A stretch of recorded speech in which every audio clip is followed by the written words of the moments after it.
Olá pessoal, tudo bem? O objetivo dessa videoaula é mostrar como os pensadores clássicos da economia interpretavam a posição da mulher na sociedade e na economia, se é que realmente esse tenha sido um dos seus objetos de estudo. Para fazer isso, nós estamos tratando do período da Revolução Industrial, que teve impactos significativos sobre a organização da vida econômica e social, especialmente na Inglaterra.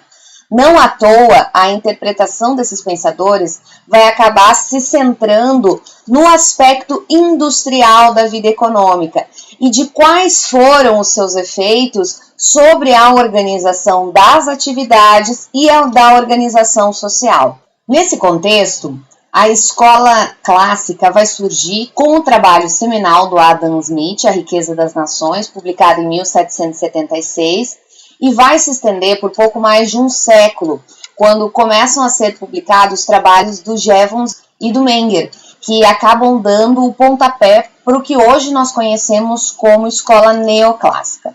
Se nós pudermos condensar o pensamento da escola clássica, nós poderíamos dizer que ela acaba dando ênfase em seus trabalhos à divisão do trabalho, aos ganhos de comércio decorrentes do comércio internacional e a questão do desenvolvimento econômico e o que gera esse desenvolvimento econômico. Além disso, ela é frequentemente chamada também de liberalismo econômico, porque se sustenta em bases associadas ao individualismo, à liberdade pessoal, à propriedade privada, à iniciativa industrial e ao controle individual das empresas.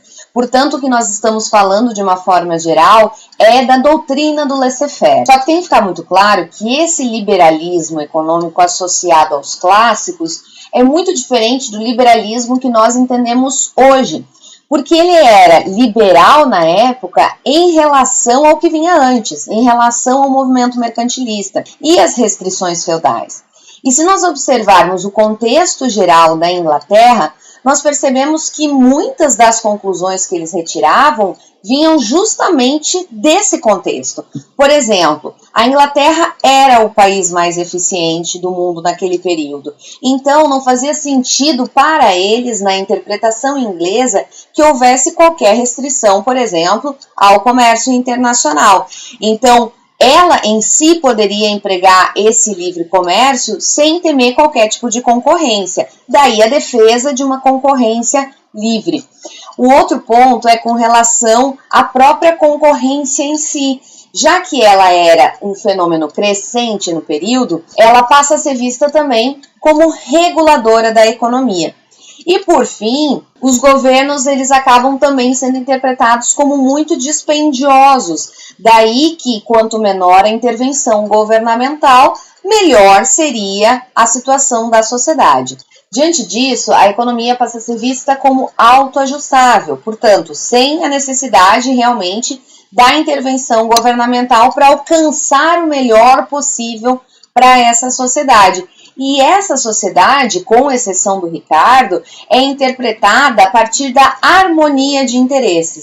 Essa harmonia de interesses, que pode ser associada à fábula das abelhas do Mandeville, nada mais é do que a ideia de que, individualmente, se cada um fizer o que considera melhor para si, movido, portanto, pelo seu autointeresse, isso gerará resultados sociais melhores do que aqueles quando a gente se propõe realmente a um objetivo coletivo. Além disso, um ponto interessante é que os clássicos vão dar importância a diversas atividades da economia, diferentemente do que aconteceu nas interpretações anteriores, em que você tinha o foco no comércio ou o foco na agricultura. Aqui todos esses segmentos serão importantes. Portanto, o que nós podemos dizer para a escola clássica é que ela fornece um método de análise da economia e um método de análise que tem um olhar macro sobre essa sociedade. Então, ela olha a sociedade como um todo, tentando identificar quais vão ser as leis fundamentais dessa economia. E, em grande medida, é essa interpretação que vai balizar o nosso conhecimento econômico. O interessante é que, ao longo desse mais de um século, As transformações da sociedade impactaram significativamente a organização social e, portanto, as mulheres. Não à toa também será nesse período que vai surgir a grande primeira onda feminista. Só que os impactos disso sobre a análise clássica serão bastante limitados. De modo geral, a gente pode dizer que há uma certa tensão no pensamento clássico com relação a isso. Uma tensão que decorre do fato de os pensadores reconhecerem o papel econômico e o trabalho dessas mulheres na família, ao mesmo tempo em que eles não incorporam esse trabalho no esquema analítico utilizado para representar justamente todo esse sistema econômico. Então, em certa medida, eles reconhecem um papel, ao mesmo tempo em que eles vão contribuir para esse processo de ocultamento do trabalho feminizado. Por que ocultamento? Porque no momento em que esses autores centram sua análise na produção, eles consideram como objeto específico de estudo a criação da riqueza, e a criação da riqueza apoiada em trabalho assalariado e na redistribuição de renda entre as classes sociais. Ou seja, o foco da análise está concentrada no espaço público. É o espaço público que se torna o espaço essencial para a interpretação do que acontece na economia. E essa é uma definição que vai acabar persistindo até os dias atuais, do que se considera realmente o objeto de estudo da economia. O que se considera objeto de estudo é tudo que está para fora das residências, é tudo que está para fora de casa. Portanto, essa cisão entre o espaço público e privado começa já a ser observada nesse momento histórico a partir do olhar dos economistas clássicos.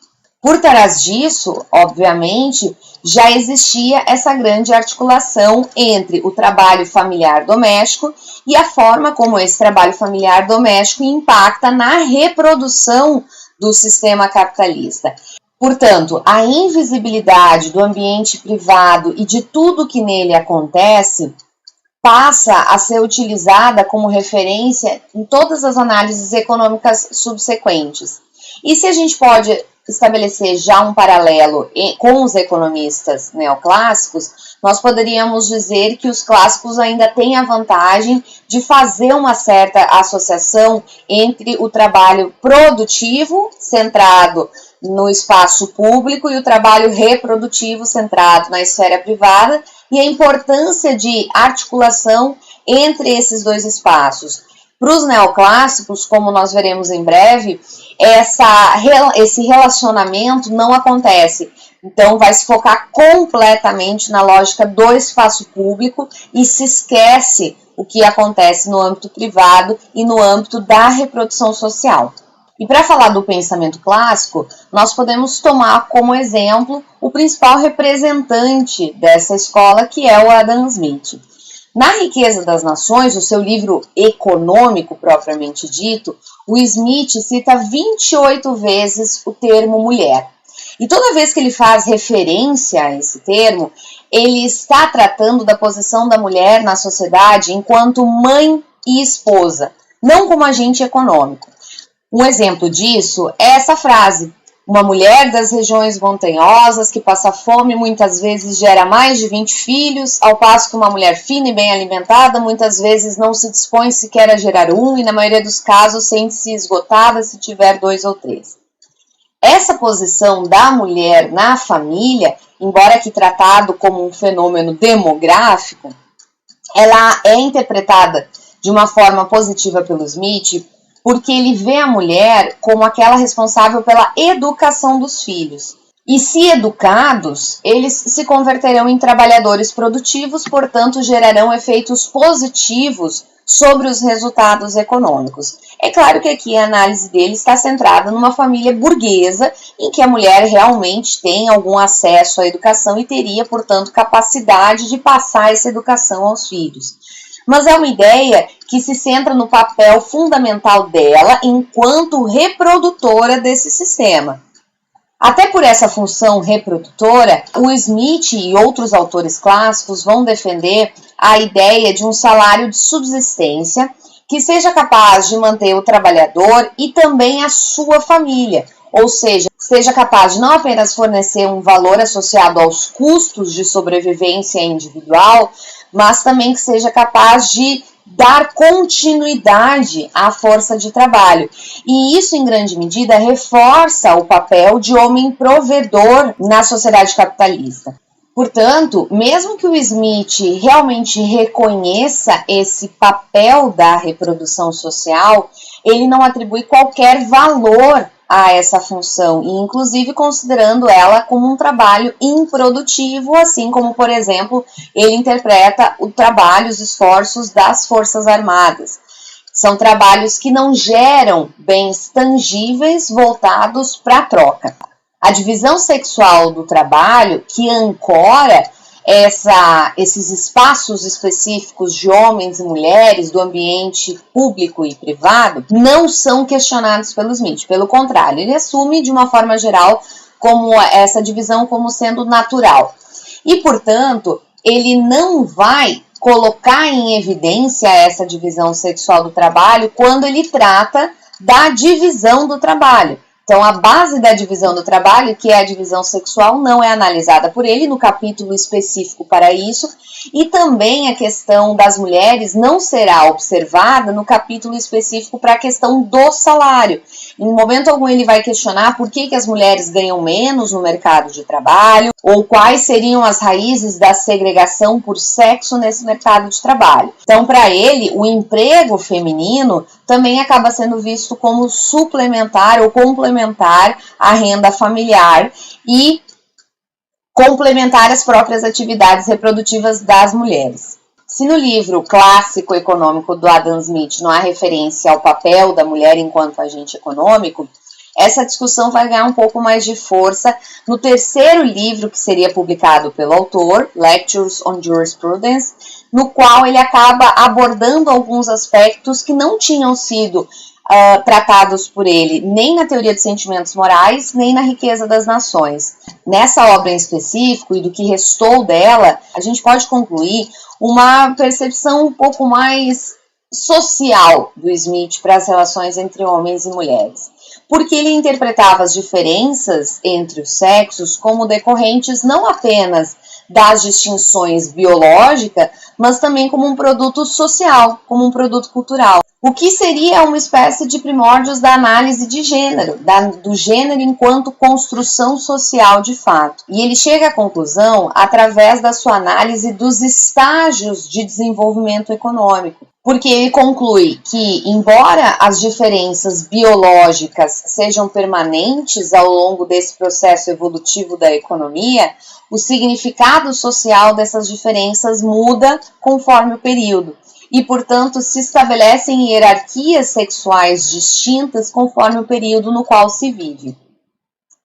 O momento em que o Smith viveu, de Revolução Industrial, era visto, portanto, com otimismo no que cabe às mulheres, porque o momento indicava que a força física perdia importância nessas sociedades, assim como as próprias concepções do militarismo, de modo que o desenvolvimento do comércio e da indústria poderiam gerar uma posição social melhor às mulheres, que nessa condição seriam capazes de acumular propriedade e, portanto, também de ter acesso à renda e à riqueza.